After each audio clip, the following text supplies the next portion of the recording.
Todd McLellan is out of the running as the Blue Jackets' new head coach. Who is the next man up? Plus, is there a Kirill Marchenko contract on the horizon? We're going to talk about all of that on today's Locked on Blue Jackets.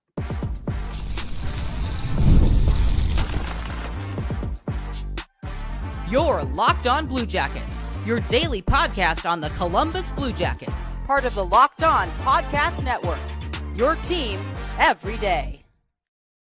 Hello and welcome to Locked on Blue Jackets, part of the Locked on Podcast Network, your team every day. I am, as always, your host, Jay Foster, here to give you the good, the bad, and the ugly about your favorite team and mine, the Columbus Blue Jackets. Before we get started, I want to thank everyone for making this your first listen of the day every single day. Locked on Blue Jackets continues to be free and available on all podcast platforms and over on YouTube. I also have to let you know that today's episode is brought to you by Indeed.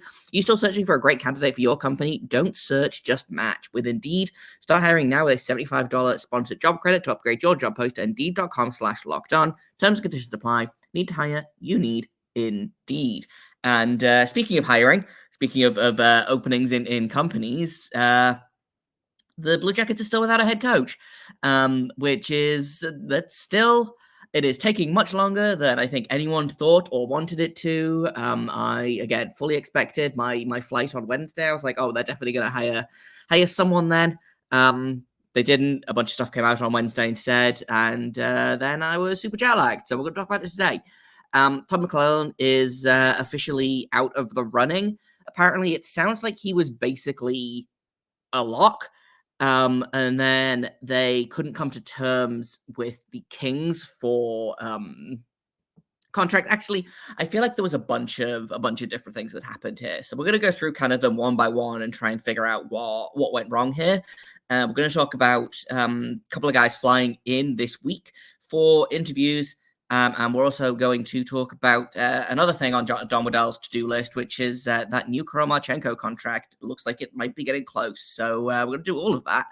But we're going to start off talking about Todd McLellan, who, by all accounts, was the guy that they wanted. And I was all for this. I was on board. They just had to figure out. So he was on the hook for, I think, 5.5 million from the Kings this season. And so the Blue Jackets and the Kings would have had to negotiate how much they wanted to pay of McLellan's salary this year from the, so like, if they wanted to, and again, there are reports out there that, and I don't know how true this is or whether they paid a settlement or what, but Mike Babcock was making $4 million a year from the Blue Jackets. They're still on the hook for Pascal Vincent's second year of his contract. And on top of that, if they then had to pay, an extra X amount of money to the Kings or to McLellan for the Kings contract, like that all adds up. And so I can kind of see why ownership would kind of balk at that. Obviously, we don't know what the exact numbers are. We don't know how much the Kings wanted the Blue Jackets to pay of McLellan's salary, but apparently no one could come to terms with what was happening. McLellan wanted multi-year contract, which makes sense. I wonder if he wanted, again, more money and or more term than the Blue Jackets were willing to offer. And it all just kind of fell apart at the 11th hour, which is really frustrating. And, for the second year in a row, the Blue Jackets the coaching conversation just continues on and on. And I understand they want to get this right after the clown show last year. They want to get this right. Frustrating that it got this far and then fell apart because of money. However, I also have been hearing, and again, I don't know how reliable a source this is. I believe Brian Hedger of the Columbus Dispatch is the one that first reported it.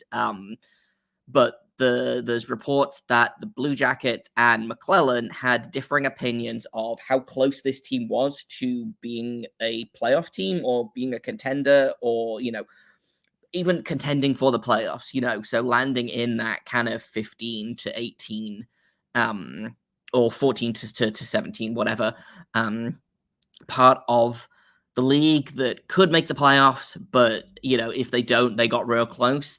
So whether that's that McLellan has come in and said, yeah, I think you guys are 3 years away from contending for the playoffs, and Columbus has decided, actually, no, we think that we should be contending for the playoffs as early as, not next season, but maybe the season after that, then I can see again why kind of those kind of talks would break down.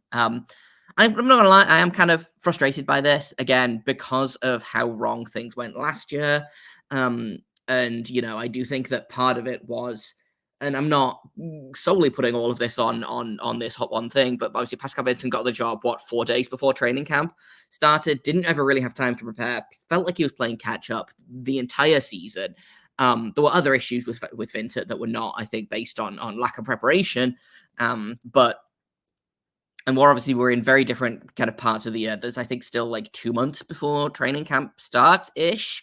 So, they're not like up against the wall yet, but I'm frustrated that it's taking this long, and I'm frustrated that, their first choice, they couldn't make it work after, going with Brad Larson as, an internal hire didn't work. Going for Mike Babcock obviously didn't work. Having to settle for Pascal Vincent didn't work. Like, this is the 4th head coach in a row where I'm like, man, can we just figure it out already?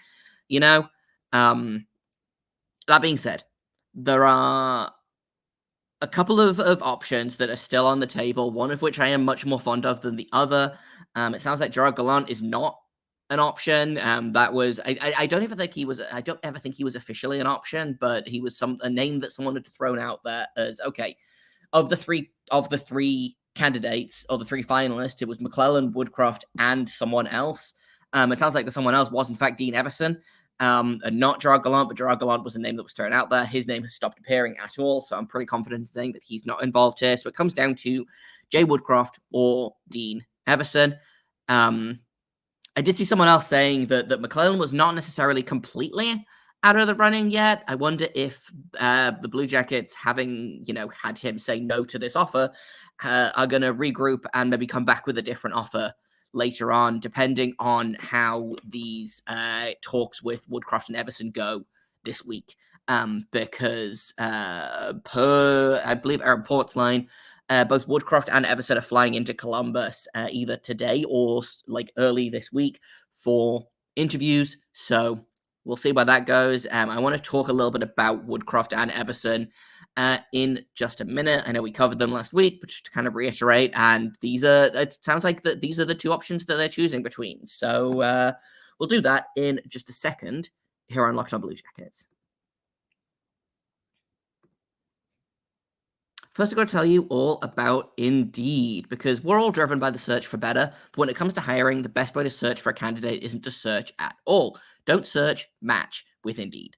If you need to hire, you need Indeed. They are your matching and hiring platform with over 350 million global monthly visitors, according to their data, and a matching engine that helps you find quality candidates fast. You can ditch the busy work. You can use Indeed for scheduling, screening, and messaging so you can connect with candidates faster. You don't have to play the calendar game. You can just do it all in Indeed, and they don't just help you hire faster. 93% of employers agree that Indeed delivers the highest quality matches compared to other job sites, according to a recent survey. Indeed is the site that I used when I was unlucky enough to be job hunting, and I found it really easy to use. I found that was where all of my job leads came from, so I can only imagine that it's as good to hire from as it is to hire at. And listeners of the show are going to get a $75 sponsored job credit to get your job more visibility at Indeed.com/locked-on. Just go to Indeed.com/locked-on right now. Support our show by saying you heard about Indeed on this podcast. Indeed.com/locked-on. Terms and conditions apply. Need to hire? You need Indeed.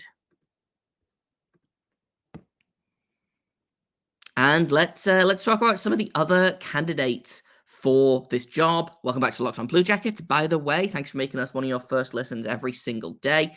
We're talking about head coaching options right now. Todd McLellan out.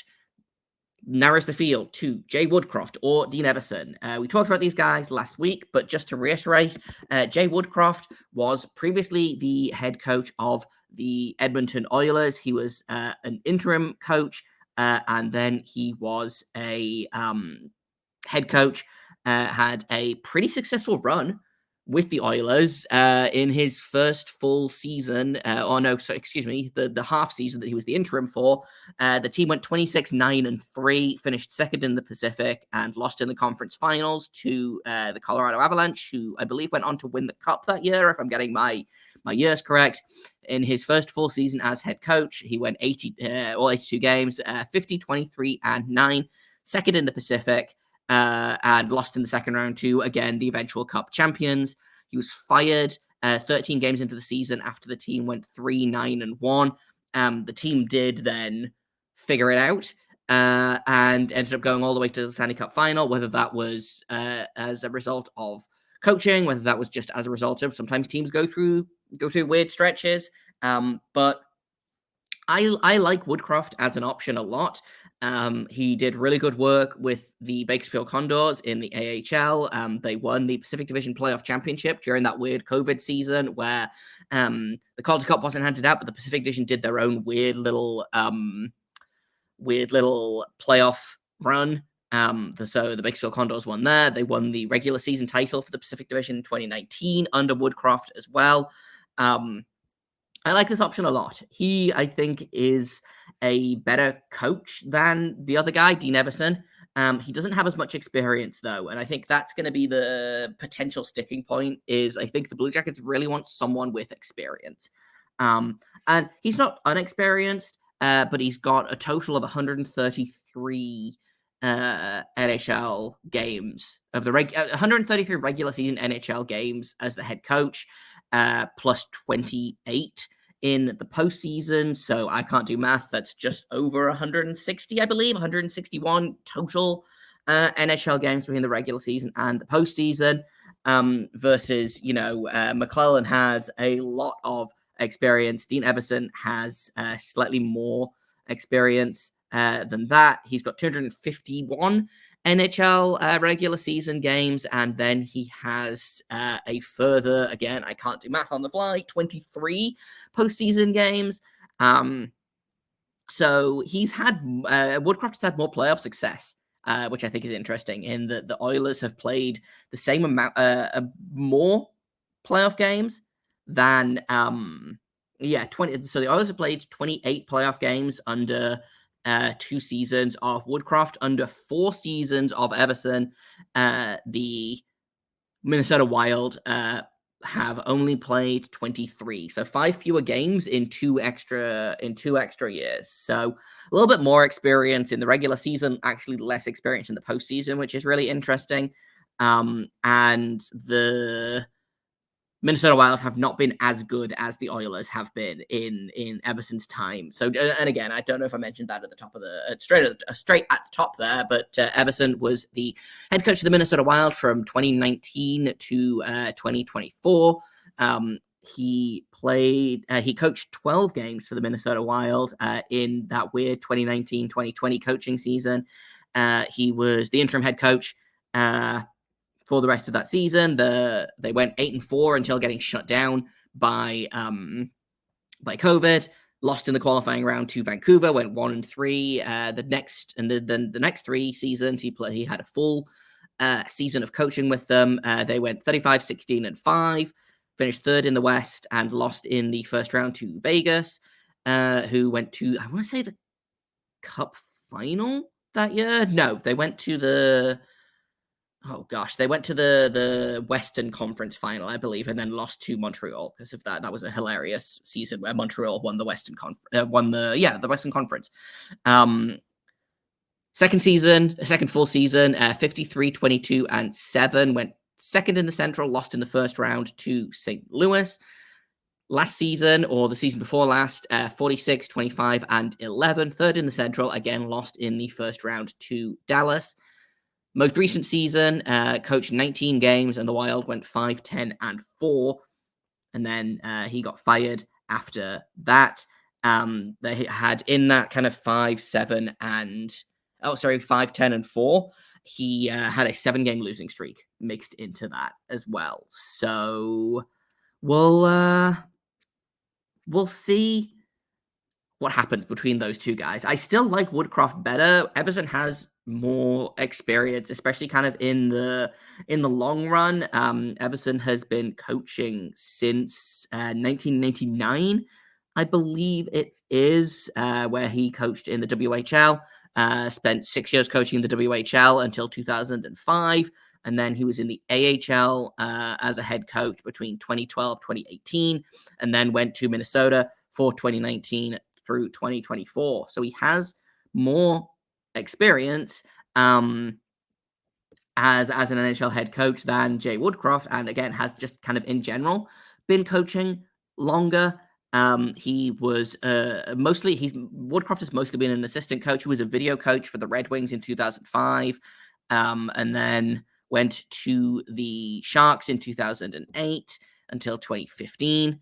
And then he went to the Oilers as an assistant coach, went down to the Bakersfield Condors as their AHL head coach. So Evason has more experience. I think Woodcroft is a better coach.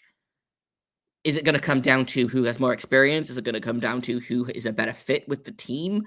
I kind of fall on the side of, I think, like, younger is generally better. I don't think experience in the way that Evason has experience is necessarily going to gel well with this team. I think Woodcroft did well with a flawed Oilers roster, shall we say, very top heavy. Obviously, they managed to get the job done, or almost get the job done this year with a very similar roster, but I still think I like if the options are Woodcroft or Evason, I still like Woodcroft for the job. With the understanding that obviously my choice would still be McLellan, but if we can't have him for whatever reason, then Woodcroft I think is a fine consolation prize. Just in terms of money, he is still under contract with the Oilers this season, I believe. So there will be a similar negotiation that will need to happen, but where McLellan was making, I want to say McLellan was making 5.5 with the Kings, actually. Woodcroft was likely only making about $2 million with the Oilers. So there's way fewer dollars that have to be dealt with there, and probably less negotiation in theory.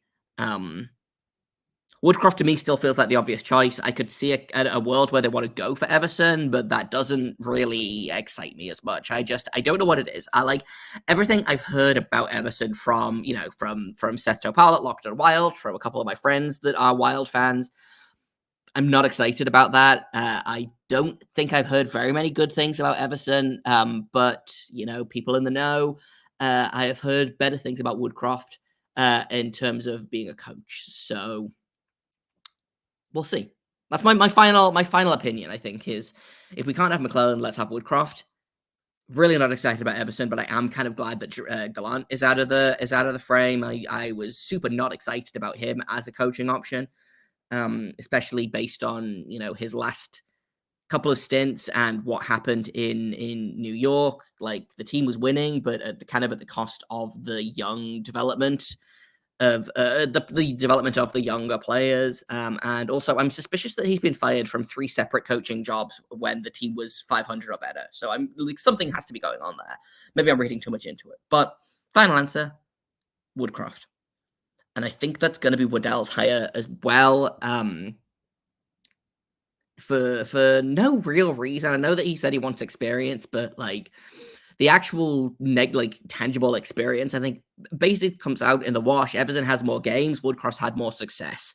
And it's not like Evason has coached 1,000 games in this league. He's coached, 100 more games than Woodcroft, which, again, is not nothing. It's over a full season, but it's just over a full season. It's not make or break, if you ask me. So we'll see. Maybe I really would like this to be sorted sooner rather than later. It's fine. Like, I'm not losing sleep over it, but I really would like there to be a head coach in place. Because the closer we get to kind of August, the more nervous I get about how long this is spinning out. So we'll see where these conversations this week go between Waddell, Woodcroft, and Waddell and Evason. And who knows? Maybe in a couple of days we'll be talking about the newest head coach. But that's kind of what I've got for coaching situations, I want to talk about the potential of a Kirill Marchenko contract and whether that could be the next thing checked off of Don Waddell's to-do list. So we're going to talk about that in just a second here on Locked on Blue Jackets.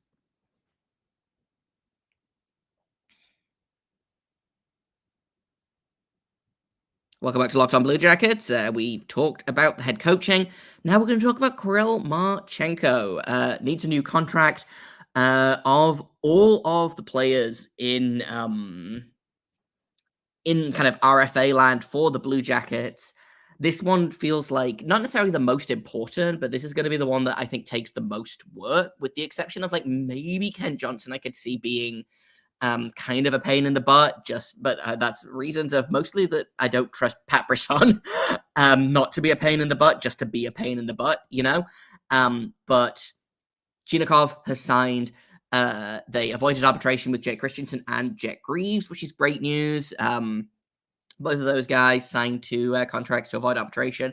And Portsline, I believe, who is my source again on this one, doesn't believe that it's going to go to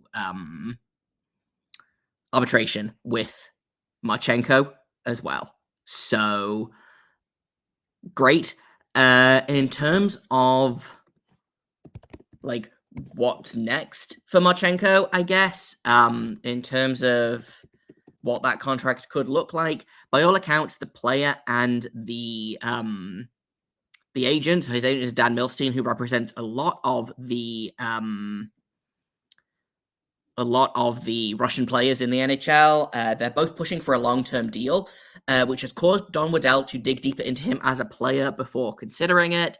And Waddell hasn't heard a bunch of negatives about Marchenko, so that's pretty solid if you ask me. This to me feels like a no-brainer. Like, I don't necessarily think that he needs to get like a Tim Stutzler type deal or a Jack Hughes type deal in terms of like money and necessarily term, but like if you can sign him to like 6x6, do you do that? And like I think I do. Quite honestly, like I genuinely think if you can sign him to $6 million for the next 6 years, like that feels like a no-brainer to me. Is that probably slightly too much money for like next year Marchenko? Probably. Is that not enough money for like Marchenko if he hits big, which I think he might? And we've seen, you look at for example, and again, Tim Stutzler and Jack Hughes are the ones that I keep coming back to here. Is you see teams sign them immediately out of their ELCs, sign them to that big 8-year contract, and bet on the player. And we've seen success with both of those things. Like Jack Hughes, when he's healthy, is just a complete menace. Tim Stutzler had 90 points in the NHL as a 21-year-old, or even maybe a 20-year-old, bet on Marchenko and he will reward you,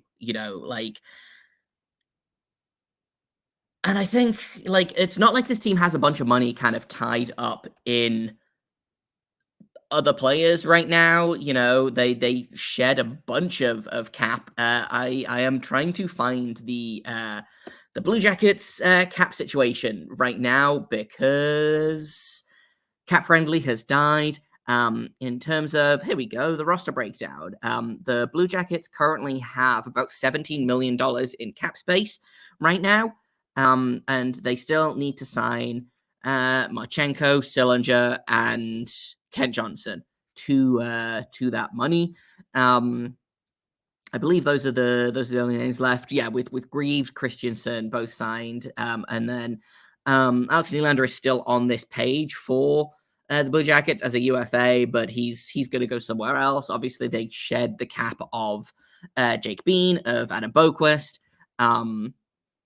Plus, if you assume that Patrick Laine is going to be on the out, that's another $8 million there, almost $9 million. So, like, even if you they keep Laine, $17 million for Marchenko, Sillinger, and Johnson, like, you should be able to get those three players done for $12 million.